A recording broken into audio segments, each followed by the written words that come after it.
G'day guys, Lachlan Wilmot here from Athletes Authority.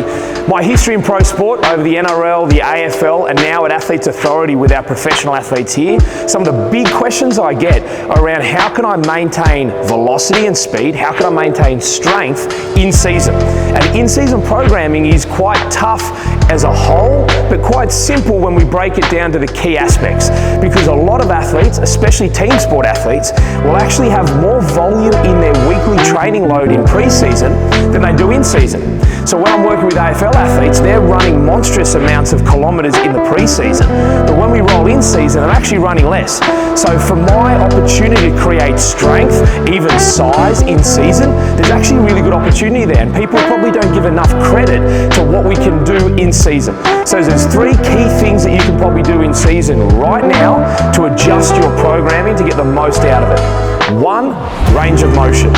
Too many people try and sustain full range of motion in every exercise. When we go in season, we want to try and limit the residual fatigue. And if you've ever done Artarmon squats, you know the time it takes to recover can be quite lengthy.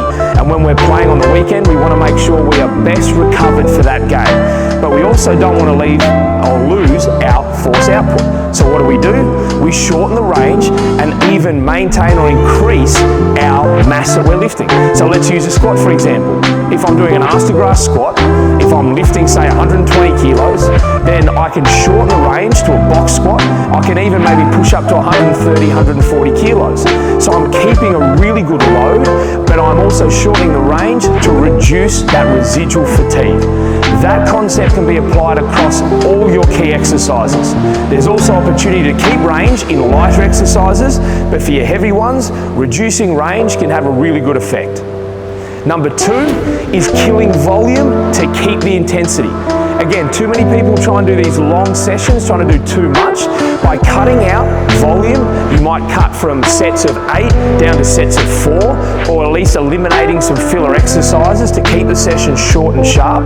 We want to try and maintain the intensity. As soon as we drop away the kilograms that we're lifting, we start to go backwards. But if we can restrict the volume while sustaining the intensity, we're going to have a really good opportunity to create force, keep force in season, and hopefully all the way through the final season. And third, and lastly, the use of isometric training.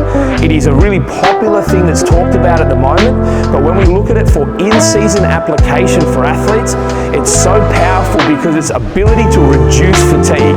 You can do some maximal efforts for nice holds of anything under 10 seconds, and you will get very little fatigue for that, but you still keep some really strong opportunity for contraction of all muscle groups. You can do upper body style isometrics and lower body style isometrics.